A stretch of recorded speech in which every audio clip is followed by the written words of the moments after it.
RMM টিভিতে স্বাগতম।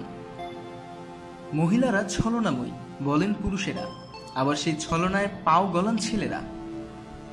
সেটা সত্যিই রহস্য, কিন্তু কেন ছেলেরা এড়িয়ে যেতে পারে না ওইসব ফাঁদ? সত্যি কি মেয়েরা কিছু বিশেষ ছলনায় প্ররোচিত করেন পুরুষদের, যা আপনাকে আটকে ফেলে ফাঁদে? কি কি সেই ফাঁদ?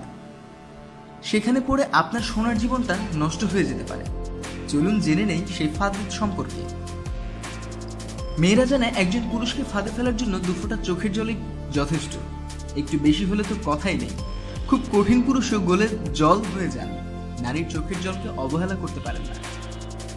দ্বিতীয় পথটাকে এক কথায় বলা যায় ইমোশনাল অত্যাচার। একজন নারী নানা ইমোশনাল কায়দায় খুব সহজেই একজন পুরুষকে ফাঁদে ফেলতে পারে। একবার সেই অত্যাচারের শিকার হলে আর ভালো মন্দ বিচার করার ক্ষমতা থাকে না। নারীর রূপ নারীর সব থেকে বড় মূলধন।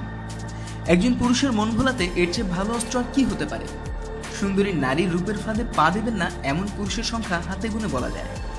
অতটা মানসিক শক্তি খুব কম পুরুষেরই থাকে। পুরুষের মন পর্যন্ত পৌঁছানোর অন্যতম প্রধান পথ হলো পেট।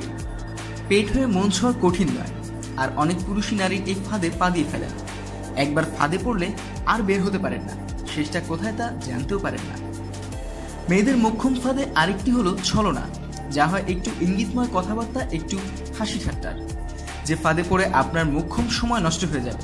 তবে মনে রাখবেন, মেয়েদের মোক্ষম ফাঁদের আবেদন কখনো অগ্রাহ্য দেখাবে না কোনো পুরুষ। সুতরাং সাবধান।